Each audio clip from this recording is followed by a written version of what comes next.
যাও যাও, খাঁচা খুলে দিয়েছে, যাও চলে যাও, যাও ওই যে খাঁচা খুলে দিয়েছে, এই যে যাও, যাও চলে যাও, যাও যাও যাও যাও চলে যাও, যাও যাও যাও যাও। যাবে না তুমি, যাবে না, যাবে না তুমি, যাবে না, যাবে না তুমি, চলে যাবে না, যাবে না, যাবে না, চলে যাবে না তুমি, যাবে না, কী হয়েছে? থাকবা থাকবা, তুমি থাকবা, যাবে না তুমি, যাবে না, চলে গেছে তো, ও চলে গেছে, তুমি যাও। এই দেখো খাঁচা খুলে দিয়েছে, যাও যাও চলে যাও, যাও পাখি যাও, যাও পাখি যাও, চলে যাও। এখানে ওই যে পাখিটার খাঁচা দেখা যাচ্ছে, ওর উপরে ওই পাখিটার মা ওকে খাবার দিতে আসছে। ওখানে দুটো পাখি আছে, এই দুটো পাখিকে একটা পাখি নিচে পড়ে গেছিলো, ও তখন ঠিক করে উঠতে পারতো না, 15টা সাপে ধরেছিল, কিন্তু ওখান থেকে বেঁচে পালিয়েছে। তো ওটাকে আলাদা করে, অসুস্থ বাচ্চাটাকে একটু সুস্থ হলে ওকে এখানে রেখে দিয়েছি। আর একটা বাচ্চা ও পড়ে যাচ্ছিল, ওড়ার মতন ক্ষমতা ছিল না, তখন দুটো বাচ্চাকে একসাথে রেখে দিয়েছি, কিন্তু একটা সুস্থ, ও ছটফট করছে বাইরে বেরোবে বলে, আর ওর মা এসে খাবারগুলো একটু একটু করে খাবার খাইয়ে দিচ্ছে। তো খাঁচা খুলে দেওয়ার পরে, খাঁচা খুলে দিয়েছি, তারপরে ওই একটা পাখি উড়ে চলে গেছে। এতটা মন খারাপ লাগছিল না পাখিটা যখন খাঁচা খুলে দিয়েছি, যে এটা একটু চঞ্চল, একটু বড় হয়েছে যে পাখিটাকে, সেটা উড়ে চলে গেছে। তো এত কান্না করছিল যে ছোট অসুস্থ পাখিটা, যেটা বড় পাখি, সে অসুস্থ পাখিটা কিন্তু চলে যাচ্ছে না, কিছুতেই যাবে না, খাঁচা খুলে দিয়েছি কিছুতেই যাবে না। নিশ্চয়ই আগে দেখতে পেলে যে আমি খাঁচা খুলে দিয়েছি, কারণ কান্না পাচ্ছিল, কথা বলতে পারছিলাম না এত পরিমাণে, কি বলবো।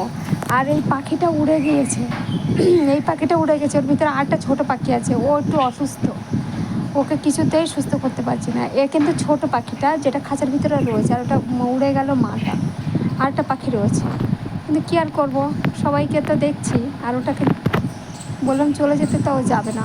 কিন্তু কিছুদিন পরে সুস্থ হলো, ভালো হলো, তারপর কিছুদিন পরে ছেড়ে দিলাম, আর গেল না, কিছুদিন পরে মারাই গেল পাখিটা, রাখতে পারলাম না। আর এই যে আমার বাড়িতে একটা কামিনী ফুল গাছ দেখাচ্ছি, এই কামিনী ফুলের ছোট্ট একটা দানা নিয়েছিলাম দীঘা থেকে 2 পিস। এটা বড় কামিনী জাত, ছোটো চায়না কামিনী নয়, এটা এটা দেশি, আমাদের দেশি যে বড় বড় পাতার যে কামিনী আছে না, মো করে, পুরো বাড়িটা মো করে। যখন 15 দিন 20 দিন অন্তর অন্তর ফুল হয়, তখন বাড়ি ভরে এই কামিনী ফুলের গন্ধে থাকা যায় না, এত সুন্দর মিষ্টি গন্ধ ছাড়ে। আর দেখাচ্ছে ঘরের পাশে যেটা রঙ্গন ফুল গাছ, রঙ্গন ফুল গাছটা এখন আর নেই, এত পরিমাণে ফুল দিয়েছে না আমার ছোট্ট রঙ্গন গাছটা, সে আর বলার মতো না। এখন আর রঙ্গন গাছটা নেই অবশ্য, তবে ওই রঙ্গন গাছটা আমি খুব খুব আদরে যত্ন করে বড় করেছিলাম, কিন্তু রঙ্গন গাছটা কেটে দিতে হলো এই রাস্তা বেরোনোর সময়। এই গলিতে রাস্তা হলো যখন, তখন এই রঙ্গন গাছটা কাটা গেলো। আমার এতটা কষ্ট পেয়েছে না, মায়ার গাছ, আমি গাছ লাগাতে ভীষণ ভীষণ ভালোবাসি, এতটা ভালোবাসি সে বলার মতন না। তা বন্ধুরা, তোমরা কেমন আছো, কী করছো, সবাই ভালো আছো তো? আমি অনেক দিন পরে একটা ব্লগ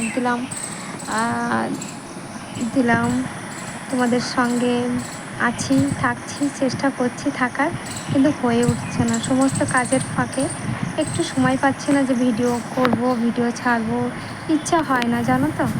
এই হচ্ছে কি রাজমহল, রাজবাড়ি, বুঝেছ, এই বাড়িটা নতুন হচ্ছে, এইটা এই তখন ভিডিও করে রেখেছিলাম, আজকে সেই বাড়ি রেডি হয়ে গেছে অবশ্য, কিন্তু কি আর করা যাবে, ছাড়তে পারিনি সময়ের অভাবে। চারিদিকে জঙ্গল পরিষ্কার করে এখানে আগুন ধরানো হয়েছে। তোমরা ভালো থেকো, নিজেদের প্রতি খেয়াল রেখো। আজকের মতন টাটা, বাই বাই। আবার কোনো এক সময় কোনো একদিন দেখা হবে, কোনো ভিডিও নিয়ে আসবো। ততক্ষণ তোমরা ভালো থেকো, আরও ভালো থাকো, আরও ভালো থাকো। তবে আমি রাখছি, টাটা, বাই বাই এভরিওয়ান, সবাই ভালো থাকো, টাটা।